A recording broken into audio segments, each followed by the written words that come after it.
The world of Pixar villainy is one filled with humor, deviousness, and some of the strongest nemesis to ever shine upon the silver screen.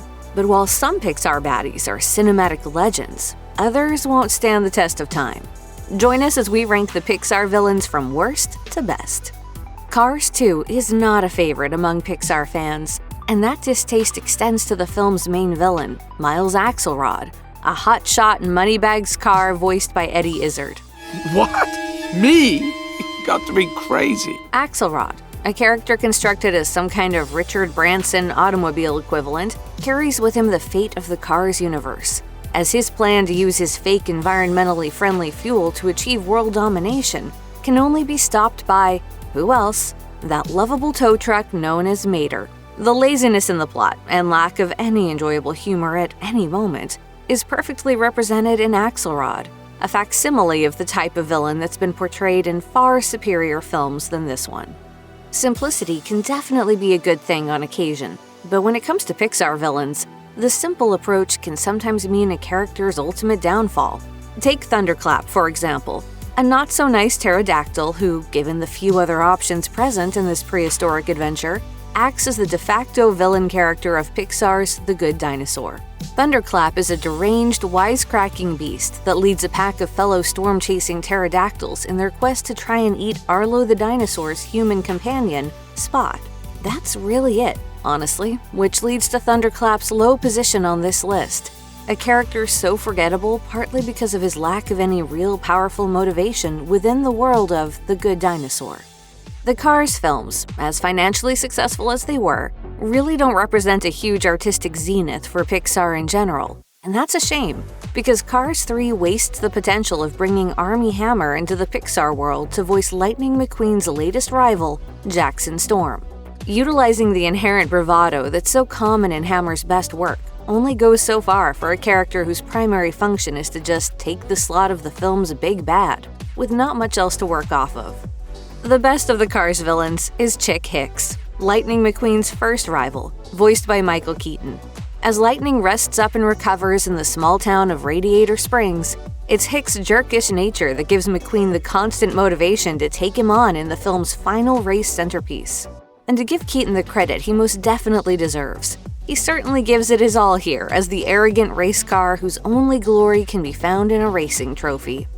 Pixar's WALL-E is a charming film about two robots that doesn't necessarily need a villain, but it still positions Otto, the Starship Axiom's autopilot software, as the antagonist, whose programming instructs it to stay the course and not let anything get in its way, not even the chance to try and save Earth. Otto is certainly a fine means of creating conflict in the final act of the film, but when it comes to ranking Pixar villains, this machine is best seen as more of a plot device than a fully fleshed out character. The only character on this list voiced by Pixar's good luck charm, John Ratzenberger, the Underminer, provides the perfect cap to the first Incredibles film, teeing off another villain for the super family to face off against. Thankfully for all of us, the Underminer digs right back into things in the opening of Incredibles 2. His clever design, kooky backstory, and altogether mischievous nature makes for a fun villain that only needs a moment to capture your attention. Arriving over a decade after the previous film in the series, Toy Story 3 had a lot to live up to, as the franchise had already been deemed a cultural classic. And that same pressure was on its villain, Lotso Huggenbear, or Lotso for short. Fortunately, just like the film, Lotso exceeded expectations. Lotso is positioned as the kindly caretaker of the Sunnyside Daycare collection of toys, only to be revealed as a cruel and dictatorial ruler, making his fellow toys suffer so that he can remain in power. Even if his routine is something of a new spin on the familiar arc of Toy Story 2's previous villain, Stinky Pete, Lotso Huggenbear is still a wonderfully designed, instantly memorable character that brings an air of cuddly menace to the Toy Story universe.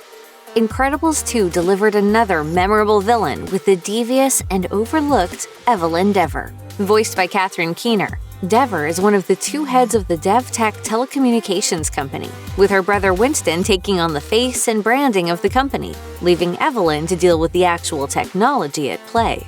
But Evelyn, still bearing a grudge against supers for the death of her father, uses her technology to take down the superheroes and turn society against them through an act of violent hatred. Even if its messaging gets a tad muddled near the end of the film, and her true villainy isn't as much of a shock as the film wants it to be, Evelyn is still a worthy foe for the Parr family to face in this most wonderful super sequel. In the highly competitive world of Monsters, Inc., where monsters face off against each other to see who can get the most screams from unsuspecting children, the heroes need an even scarier villain. And we get that and then some with the film's scariest creature of all, Randall Boggs. The terrifyingly slimy, scaly monster is designed to terrify adults and children alike, with his chameleonic abilities providing him the means to both sneak and scare to his delight. While we learn later in the film how he's not the only villain to be found in the hallways of Monsters Incorporated, Randall is most certainly the most memorable of the bunch when it comes down to it, and his competitive nature and general creepiness are both huge parts of that. With all our eyes focused on the menace of Randall Boggs, few would suspect the CEO of Monsters Incorporated, Henry J. Waternoose, was the true mastermind behind the devious plans at the center of Monsters, Inc. Waternoose, in fear of the scare shortage plaguing Monstropolis, turns to nefarious means of trying to potentially kill children in order to provide enough screams to fix their energy crisis. With enough paternal energy to convince you of his saintliness, but with a creepy, bug-like design that only becomes more menacing as the film progresses, Waternoose is a classic example of a villain who thinks he's doing what's right. With Soul focusing more on existential peril than traditional movie threats, the film is forced to create some sort of antagonistic force for our central characters to bump up against. So, enter Terry, the otherworldly being voiced by Rachel House, who seems to be the only one in The Great Before who makes us feel a sense of dread or anxiety. Terry is the accounting-obsessed entity who's on a mission to find out why the count is off in the afterlife. While filling a gap that maybe wasn't necessary for this kind of spiritual storytelling, Terry's humor, aesthetic, and all-around adventurous aura makes her a more than memorable component of this soulful piece of entertainment.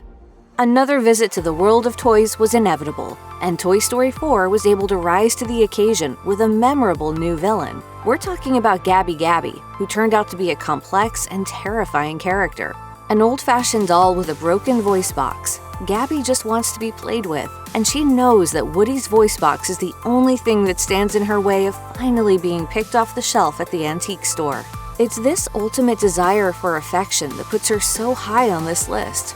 Perhaps that's a surprise to many, but it's just as surprising that the fourth entry in this long-running saga could still wring tears out of our eyes. Adventure is certainly out there in one of Pixar's most memorable films, Up, when Carl Fredricksen comes face-to-face with his childhood hero turned arch-nemesis, the missing explorer Charles Muntz.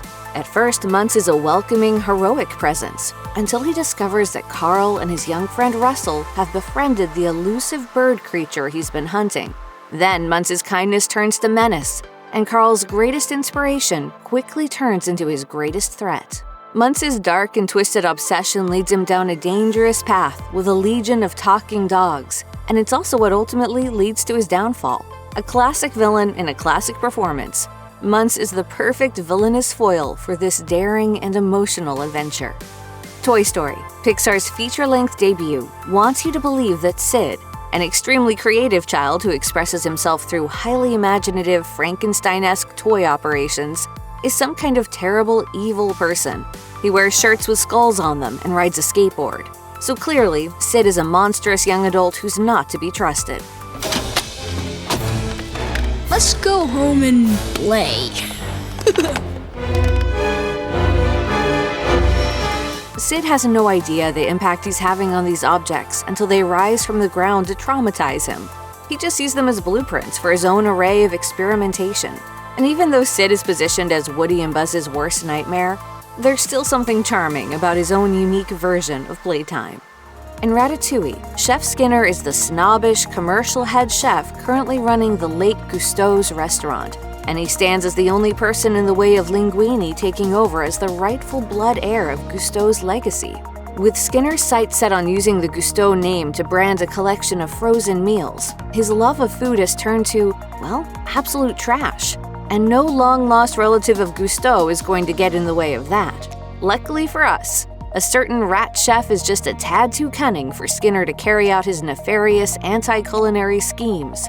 though Skinner still provides enough memorable menace and conflict to leave a mark in this stunning picture. In Pixar's A Bug's Life, a colony of ants must face off against the oppressive grasshoppers who've been abusing them for years. And no grasshopper is held in more fearful esteem than the leader of the pests himself, Hopper, the demonic insect with a huge distaste for ants and a hunger for whatever food he can get his hands on. In the storybook world of A Bug's Life, Hopper is the perfect villainous foil needed to inspire the ants to face him in the film's climactic showstopper of a performance, where our heroes take Hopper's only true weakness, his fear of birds, and use it against him. Even a few decades on, this early creepy-crawly villain is still an absolute standout. The best trick a Pixar film can play is hiding the villain in plain sight, and the captivating Coco plays this trick beautifully with the film's leading musical talent, Ernesto de la Cruz. Brought to life by Benjamin Bratt, de la Cruz is a musician who captures the hearts and minds of both the living and the dead, and he's the primary inspiration behind Miguel's guitar-playing ambitions. But it's only when our protagonist unexpectedly journeys to the land of the dead that he finds that de la Cruz's whole act has been built on a web of lies, in which Ernesto killed his songwriting partner and took credit for his work. Miguel's hero turns right into Miguel's villain, and de la Cruz rises to become one of Pixar's best villains. Anton Ego begins Ratatouille as the skeletal food critic, positioned as the one to bring ultimate doom to Chef Gusteau and his restaurant. Ego sends fear and menace through the likes of everyone who crosses his path, including Chef Gusteau himself, who dies in the wake of one of his negative reviews. But when Ego tastes the food cooked by the film's rodent protagonist, Remy, his attitude changes, leading to a glowing review for Gusteau's restaurant, and one of the most elegant and beautiful odes to the art of criticism ever seen in cinema history. I will be returning to Gusteau soon, hungry for more. Anyone can cook, and as Anton Ego shows, anyone can turn their villainy into pure heroism by a story's end. A nefarious early Pixar villain, Stinky Pete pulls the brilliant trick of hiding his true intentions from you until the last possible moment, then pulling the rug out from under you in the most chilling and genius way possible. In the central conflict of Toy Story 2, Stinky Pete represents the opposite of Woody's playful past. He's a toy who's never been played with, and he'd rather keep it that way. After all, he's been constantly rejected by society, so if he can't be played with, well, no one can. A complex character plagued by his own insecurities, this prospector is easily one of Pixar's most memorable evildoers. Perhaps it's fitting that, for us, the best Pixar villain is the one who turns the act of villainy right on its head. In The Incredibles, Syndrome was just a mild-mannered superhero obsessive, rejected by his all-time idol, Mr. Incredible. That rejection hit him right in his core, leading him down a tech-obsessed path towards outright maniacal villainy, and turning him into the red-headed, hyper-villainous, super-killing Syndrome that commands both The Incredibles and this very list. I save the best inventions for myself. A perfect villain is usually the one who thinks they're the real hero of the story. And that can certainly be said for Syndrome, as classic a villain as they come in the Pixar universe, or any other cinematic universe for that matter. Check out one of our newest videos right here. Plus, even more Looper videos about your favorite Pixar movies are coming soon. Subscribe to our YouTube channel and hit the bell so you don't miss a single one.